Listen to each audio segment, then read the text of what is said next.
Stop telling yourself you don't have time for a morning routine. The Self-Dom Gratitude Journal takes 2 minutes in the morning and it will completely change the trajectory of your day. We have just launched the Matcha Green Journal and it is the perfect addition to your morning ritual. If you want to become the best version of yourself, visit selfdom.au and use code SELFLOVE for free shipping. There is no better time to start your gratitude practice than now. We got married again.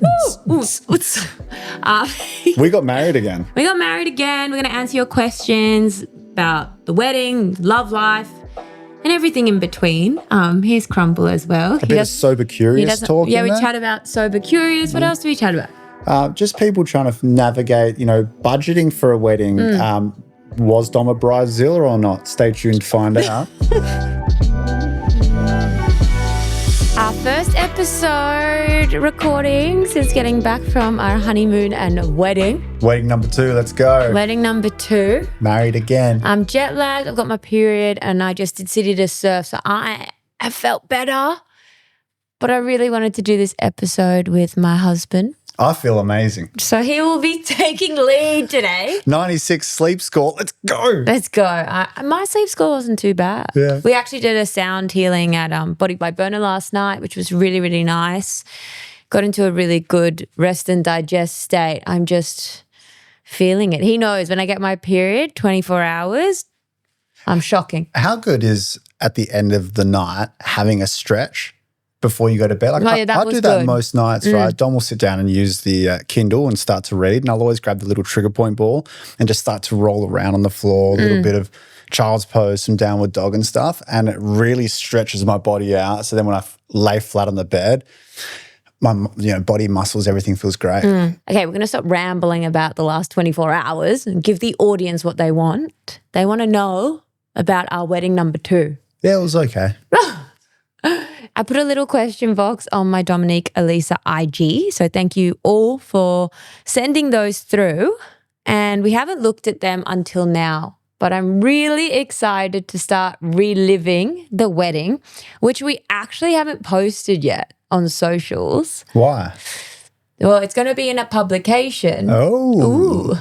So we're not allowed to. But that's actually a good place to start because of this publication, our ceremony was unplugged, so no one was allowed to be on their phone. And it just meant that everyone was so present. And I remember some of my friends were like, oh, we want to post. That's so annoying. But then after the day, they were like, we way preferred that. We had so much fun. We were so present. The next day, we weren't stressing about posting. And yeah, I just can't recommend not posting your wedding the day after. It's been over a week now.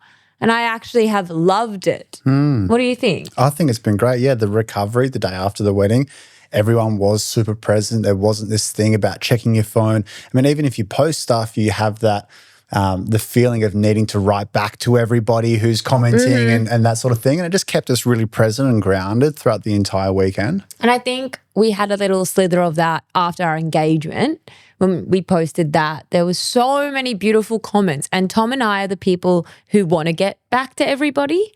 So it ends up being a full day of responding to beautiful messages. But it was so nice not to do that while we were still abroad. So yeah, sometimes it's good to be selfish. Like even for my birthday, I'll respond to everyone a few days after my birthday because on my birthday, I want to be present at my birthday. Yeah, it is good to be selfish and no one minds if you do that. No one's waiting for your response. No one's waiting for your response. All right, let's dive into it. First one, you seriously seem like the least stressed bride ever and fully enjoyed your day. She's also a good actress. Just joking. You were so good, baby. I actually was the least stressed bride, I reckon. Yeah, it was, you were very, very calm. I wonder if it had anything to do with us already legally being married, but probably more so just your ability to, I spoke about this with some people when we were at the wedding. You deal with a lot in day-to-day life. You've usually got 4 or 5 balls in the air. Sometimes I see the amount of emails that you have, and so I think that you've developed a tolerance to stressful things where you handle them incredibly well just through perseverance of incorporating amazing habits, the things that you've been taught through family and also just the way you've evolved, you can handle stressful things really well. And so I think that the wedding was just another ball in the air where it was like, okay, cool. These are the questions that I've got to answer. I've got to get back to this person. And you handled it unbelievably well. And yeah, kudos to you. Thank you, baby. It was funny actually with the wedding because came to the big day and I was like, Tom doesn't know what flowers I've picked. He doesn't know the light arrangement. He doesn't know the chairs I've picked because I really was the one who organized it. But that worked well for us. I think it would have been more stressful if there was too many chefs in the kitchen. Like I just went with it and you were fine with that. Yeah, you did an amazing job. And yeah, I kind of just took the back seat and I knew that you were going to do an amazing job. And it allowed me to be excited because I had no idea what was really coming. Well, one thing I wanted to say actually, there was two things that did happen on the wedding day that stressed me out. Number one was I had been in hair and makeup for like 6 hours because I got my hair put in rollers in the morning and then obviously 4 hours later got my hair and makeup done. But still, I felt like I was doing it for ages.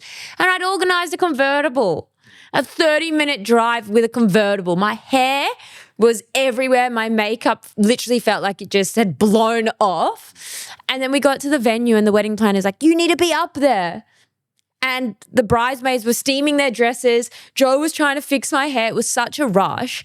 And the reason I think I wasn't stressed is because I've done so many bridal shoots that I was like, it wasn't the first time I was in a wedding dress with my hair and makeup done. I was like, okay, it's go time. Like, we need all hands on set. Yeah, I felt like that's what it felt like. I actually feel like being a model really helped with the stress of the wedding because it wasn't the first time I'd had my hair and makeup done. You've done 50 bridal shoots. Yeah, I've been a bride before. Yeah.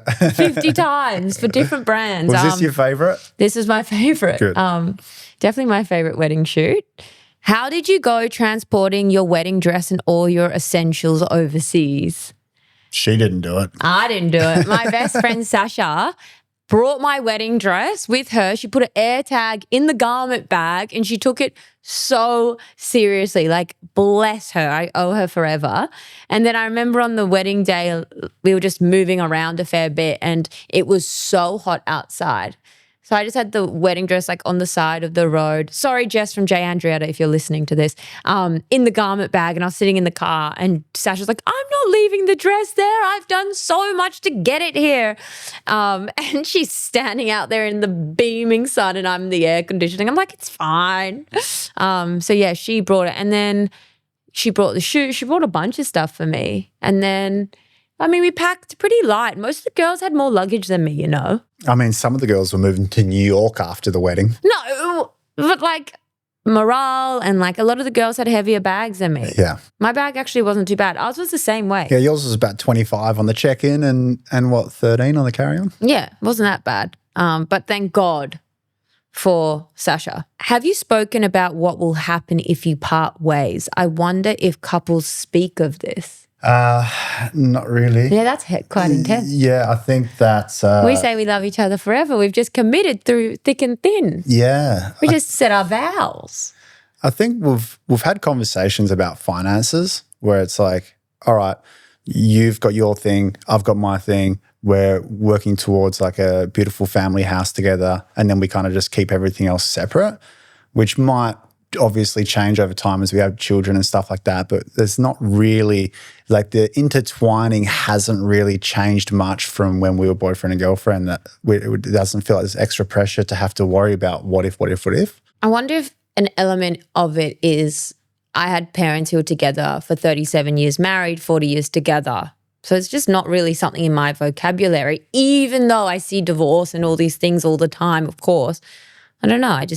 I believe that relationships can last, but I actually think a lot of people would enter relationships with the expectation that they don't anymore. Yeah, I think that there's a lot of people that stand at the altar and they're like still a bit unsure. Yeah, well, I was thinking that. At the altar? No. I was thinking how many people stand at the altar thinking, shit, I'm not sure, but we've just spent all this money. Yeah, totally. Yeah, there's not a single part of me that doesn't think that we wouldn't be able to get through anything that life threw at us. Well, we've gone through a lot already, but, you know, I'm happy we've had to get through that stuff before we got married, because that was another like confirmation in my eyes that we can get through anything. Yeah, so I guess the answer is no. We haven't really thought too much about how it would look like if things didn't work out. But I have. I know that I would be taking Crumble. No! And do not even try and touch him. No custody. Shared custody of the boy. We want to do a little series where we speak to couples. So maybe write in the comment section what kind of questions you would want us to bring up with them, because I think these sort of questions are interesting because it's quite divisive on people's opinions. And if you have any couples that you know that are just inspiring or have been through a lot or have something interesting to share, even comment them or, get them to reach out to us, because we want to get couples that have been together for 5 years, 10 years, 20, 30, 40, 50. And divorced. Have been divorced, have been through the ups and downs and can really provide like a lot of light on the ways that relationships can unfold and what they've done well, what they would do different. Your wedding, pre-wedding was a dream. Was this a budget blower? Your wedding, pre-wedding was a dream? Well, it just says your wedding and the pre-wedding was a dream. Oh, so how it's 2 weddings? Well, they haven't seen the wedding. But I mean, I guess like that it was in Italy and everything. I mean, we only had 31 people. And so I guess in that regard, it wasn't a budget blower when some people are doing 300 person weddings. I guess the one thing though that I do want to say is that the welcome dinner, hopefully it's all released by the time this episode is live, but the welcome dinner was what we had envisioned our wedding to be originally. Super relaxed? Just a dinner, yes. Just a dinner. And then when everything was happening, we were kind of like, you don't know what tomorrow's going to bring. Let's do it how we want to do it. And then we brought a wedding planner on, and then the wedding planner was sending us really cool stuff like the Rolls Royce and the chandeliers and the sparklers, and I got really excited. Well, but it wasn't a huge. It wasn't huge. It wasn't a big budget. Like, as far as wedding goes, yeah. I think that it was comparatively to most people I speak to, it was spectacular and stunning. But we had it at this amazing castle in this fishing town, and it's a fishing town that sort of undersells it, but it's this beautiful traditional locals only spot in Sicily where no one else really goes. I didn't hear a single accent the entire time that I was there. But if we were on the other side of the island in like Taormina and tried to get that castle, it would be literally 15 times the price. Well, so I'm happy to say numbers. Okay. Like the castle was $10,000. Yeah, €5,000, yeah. So I'm like, to get that sort of venue even here would be impossible. And because the venue was so spectacular, we didn't have to go crazy with florals. I didn't even have a runner like for the ceremony. As in we did everything pretty low key, and then the food per person was expensive, but we only had 31 people. Yeah, I think it was honestly, I think the budgeting for everything was very, very standard.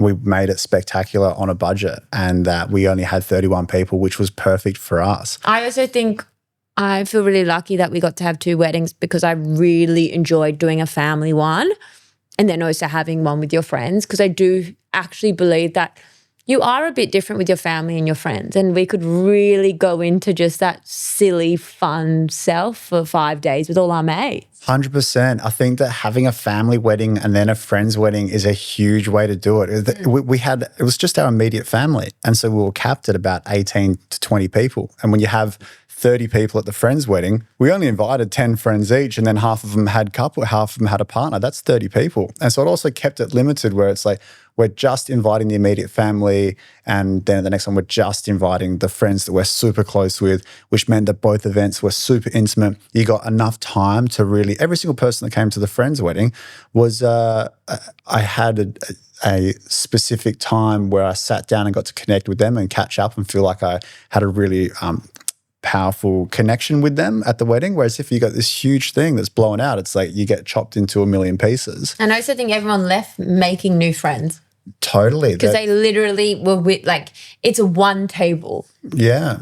And also with the family wedding, we got to curate our speeches to give our thanks to the family. And then at the friend's wedding, we got to curate the speeches to the sort of groomsmen and the bridesmaids and each other. And it allowed for like a separation where you get to acknowledge that particular group. Yeah. The one question that wasn't asked, but I do want to ask it, is the things that I wouldn't cut corners on when it comes to your wedding. Like, what things are worth spending the money on? What do you think? I think that we both operate in a way where it's like, let's maximize the moment without being ridiculous. Yes. And so I don't think that we cut corners on anything. We just knew what was going to be important. Is it going to be important to have like a 30-person brass band there?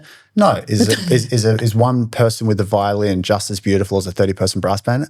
Absolutely. And so we just went with the things that we knew were going to make it special without putting ourselves under enormous stress. The one thing now, because weddings can be gnarly. I was thinking about it. Yeah, that if you're trying to save for a wedding, you want it to be really nice. It could be a really, really stressful time in your life when you're trying to celebrate. So it's a really valid question.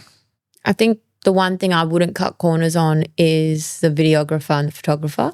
Now we've got in our photos and videos, like they're the things that remain. Like now we got all those photos and videos. We had Jack Henry and then Angus from Summer Films, and you didn't even really notice they were there, but they captured it so beautifully. And I think because we didn't have our family there, I'm so excited to show them that. Like, that's the stuff that lives on. So I would have cut that corner before the wedding, just because I don't really post on Instagram. I don't have I'm really big on just being in the moment. But now looking back, I'm like, we're going to be so grateful for that wedding video and those photos forever. So that was a good corner not to cut. That's a good corner not to cut. Yeah. You know what was interesting at the wedding? We went a few days before, we went and did the tasting for the menu. Yeah. And we got there, and especially being in Sicily, everything was fish, seafood, which is awesome until you realise that they've mapped out 5 courses of quite fishy seafood. We were like, we've eaten the entire ocean. Yeah. The aquarium. And it was too much. And so that, like, going and actually testing the menu was fantastic for us, because we got to say, hey, let's change this from a seafood pasta to a pasta alla norma, just a normal Sicilian pasta. And I think that would have really helped with our guests coming and not being overwhelmed with just like fishiness. Yeah, that was so important to try the menu in advance if you're doing a wedding abroad. Any other tips if someone's doing a wedding abroad and not to cut corners? I would see the venue before if you can. We got lucky. It was so beautiful. Yeah, But I was holding my breath the whole time. I was so nervous. Yeah. I think at the start, before we started booking things, Dom said, all right, what's your budget? You know, what am I kicking in? What's she kicking in? And we sort of had an idea of what we were happy to spend. And then we just stuck to it. And so we didn't, I guess we just made a plan that we knew was going to be enough to make it spectacular without stressing us out, without having to cut corners, because we knew where the parameters that we were in, and we stuck to it. Yeah, we were really good. I'm just so excited to share it. It was so beautiful. The wedding video is psycho. And our first dance, babe. I really recommend, if you're about to get married, go and see Jared Byrne. Go do a first dance. If you're in Sydney, you have to go, and if you go through either our friends on Instagram or find Jared Byrne, it's JARRYD BYRNE, and he's won Dancing with the Stars twice and come runner-up 3 times as a professional. We only did 4 lessons with him, and we whipped together a psycho, it's not psycho, but it's just a cool, beautiful wedding dance where I was like, all right, we can actually dance and it looks good and it feels great. Yeah. Yeah, I think learning that was such a fun thing, and then we did it all over. It was so fun, yeah. I think that's my biggest tip as well, when going back to being stressed as a bride. Like, one of the things my mum really honed in before she passed away was to have more fun. Yeah. And I feel like I have never had more fun in my entire life than those that we did. My hens there, which then turned into a welcome because everyone surprised us. So there was a table of 30 of us after my hens. Then we did the welcome dinner. Then we did the wedding. Then we did the recovery. It was the most fun I've had this past 5 years. It was so much fun. My cheeks hurt from smiling. Yeah. My feet hurt from dancing. You know what was good about the dancing is that we've been in moments where we've pulled out like a section of the dance. Maybe it's just a dip where I dip Dom down, but it's like We've used it. well, yeah, we've really used it, and I think that it was a really nice moment for us to connect. You know, after dinner, hey, let's practice our dance. And it's always fun. We'd laugh every time. Yeah. Every time we'd practice a dance, you feel silly, but it's so much fun. Yeah. I don't know. It's just a good reminder of like to have fun. I can't wait to keep pulling that dance out. We were saying to Jared, we want to do more dance lessons. Let's go. Yeah, let's do it. Yeah. How has Tom supported you through your grief? I lost my mum last year. Is that for me to answer or you to Well, answer? I feel like you've been my biggest rock through that all. And when it comes to support, I mean, he'll cook me dinner. He'll, like when I've said I'm at 10%, will make up the 90%. And I think that's the biggest thing is that when you're going through grief, you're not going to be at your bubbly, fun self. And he's just allowed me to just sit in the grief and to do the things that I couldn't physically do at that time, like the simplest things. Yeah, and there was a lot of grief before Odile actually passed leading into it. It was quite a challenging period beforehand, probably even more so than afterwards because you're going through the pain of preparing to let go.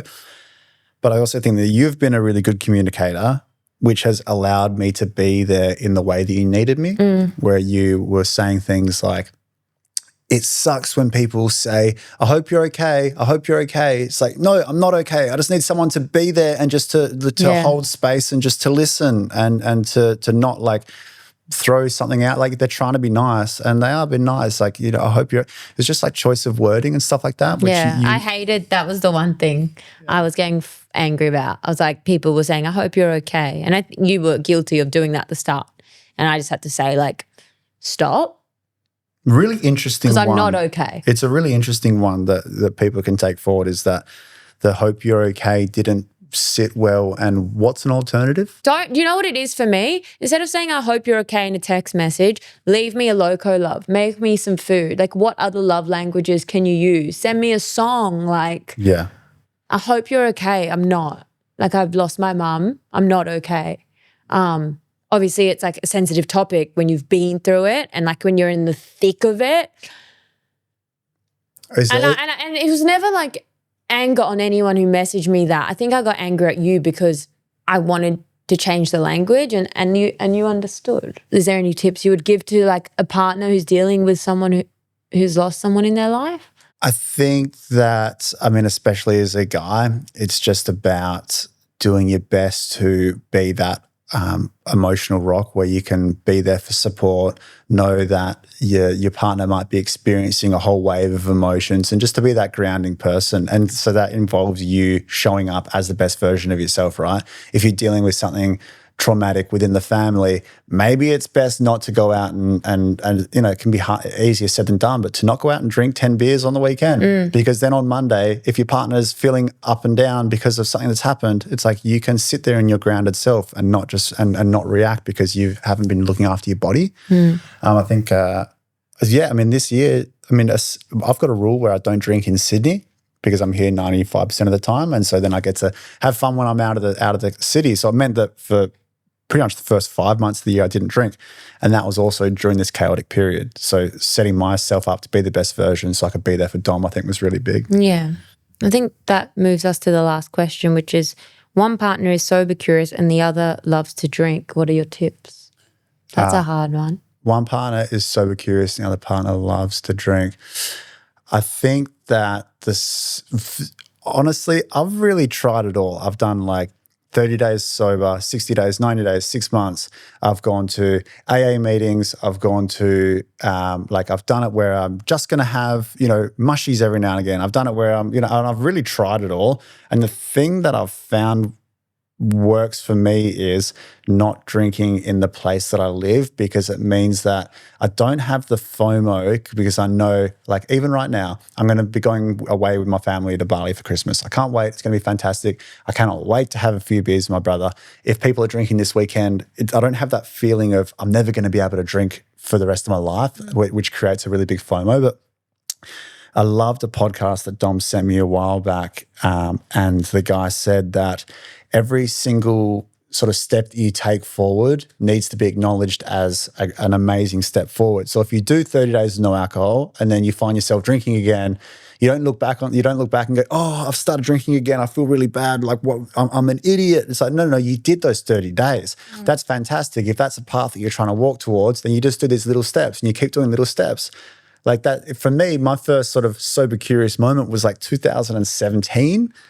And now, it's only now where I feel like I've really got a super strong grip on like deciding the direction that I'm going in. Like it's people don't recognize it enough that like not drinking can be really challenging because maybe everyone at your work drinks. Maybe for your clients, you want to connect with them, you need to drink. Maybe you can't stand be at a party where everyone's drinking and you just have a water and you want to fit in, and it's just layers to it. So it's just like, as the sober curious person, little baby steps. I'm going to take the next month off and then just, reassess after that. As the partner that loves to go and party and drink a lot, I mean, there's probably a chance that they will. Most people that I speak to when they talk about, like, if I tell someone I'm not drinking at the moment, they usually go, why? And I go, oh, I just want to, try and be productive and be the best version of myself. It usually comes around to, yeah, I've always thought about not drinking and man, it's challenging and this and that. Say like 90% of people kind of admire and would like to follow in the footsteps in some sort of capacity as the person who's not drinking. So maybe the partner is drinks a lot, but maybe they want to explore a little bit on the sober curious side as well. And even if they don't, then it's just accepting each other. It's probably how you met was going out and drinking, so you can't try and change each other.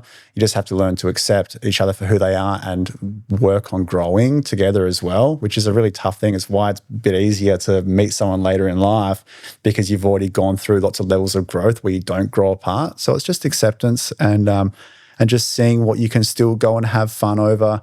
And as a sober curious person, find the thing that you can have that makes you have fun. Like in Sicily at the wedding, Dom loved these little credinos. They're these non-alcoholic things that taste like Aperol spritzers. I think they're made by Campari. They're called credinos. And I had this experience when I first stopped drinking with like Heineken Zeros.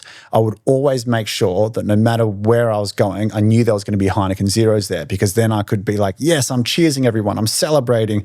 And so for Dom with the wedding, we made a real effort to go and find the credinos. So we knew for the welcome dinner, for the drinks after the hands, for the recovery, for the this and that, there's always the credinos there where they bring it out on ice in a beautiful cup with an orange or whatever, and then she could feel like she was fitting in with everybody. And so making it as easy as possible for yourself by finding out what gives you that little spark. Is it kombucha in a glass? Is it a Heineken Zero? Is it a credino?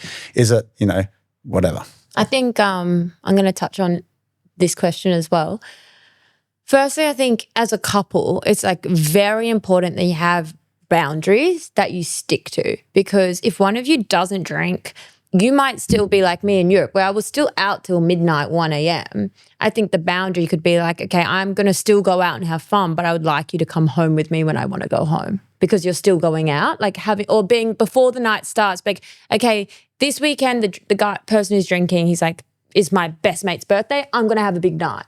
Set the boundary at the start of the night, because I think where you argue as a couple when there's a mismatch of values is the going home moment. Expectations. Yeah, your expectation. I think you need to like set them strictly before you go out.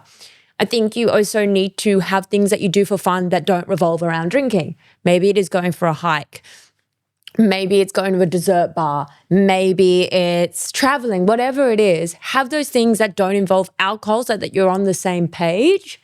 I think it's really important because I've been with a partner who drinks in the past, and when there's a mismatch of values, it can be really difficult. And I'm not saying that your relationship's not going to work. You just need to be a little bit stricter on the boundaries and the rules.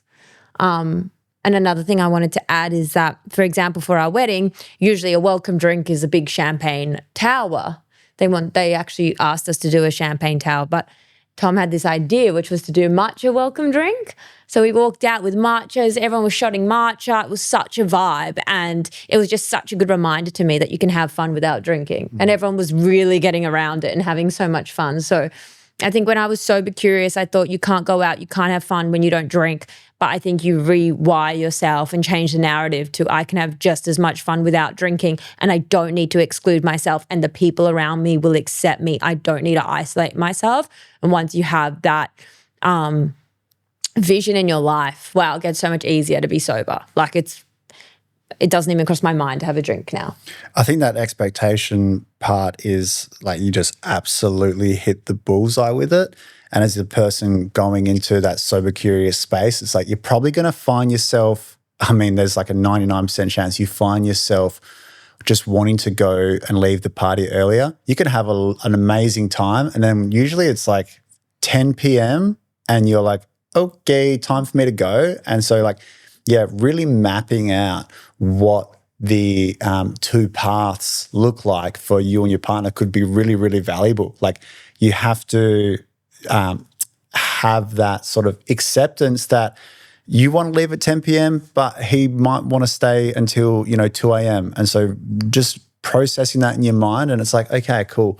We have been going out till 2 a.m. every weekend for the last 5 years. It wouldn't be fair for me to expect him to start coming home at 10 p.m. You've got to come to terms with that and figure out how to navigate it. Do you have a spare bedroom? Does they go and duck into the spare bedroom there the night so they don't wake you up? Or maybe it's once a month is the late night. And just whatever it ends up being, if you can align your expectations so one of you doesn't feel caught off guard, then you're far more likely to get past it, to get through it together. Or even like the wedding night, I was like, you need to come home with me on the wedding night because it's our wedding. And then the next day was the recovery. And I was like, you come home anytime you want. Like, I don't mind. And I did. And Tom came back, but you came back twice to check in on me. And I was like, baby, you go out, you have fun. Like, you've literally been so fine. Like, the boundaries were set. So there was no mismatch of values. And I think that worked so well for us. I came home to check on you because it was your mum's birthday as well. Yeah. So I wanted to make sure that you were okay and also still, have that, have that sort of, we said the recovery day, you go and have fun because I was really, really good leading up to the wedding so I could rock up to the wedding feeling fresh. Great. But we had lifts in the dance. So I said, you need to be fresh. Yeah, I know. Yeah, I did. When we were practicing our dance before the wedding, there was one night where I had like four Aperol spritzers and then we did a practice of our dance and I was like, holy shit, this is a lot harder when you're a bit boozed. Yeah. But we pulled it off. Yeah. Well, that's our little pod together. I hope you guys enjoyed it. Let us know in the comments if you want more couple pods. And again, let us know if you have any friends, family, DM me their profiles. We would love to chat to them on Self-Dom. The couples? Yeah, the couples. Yeah. I think it will be a really cool segment for us to do. And yeah, I'll see you on the next episode. Bye. Bye.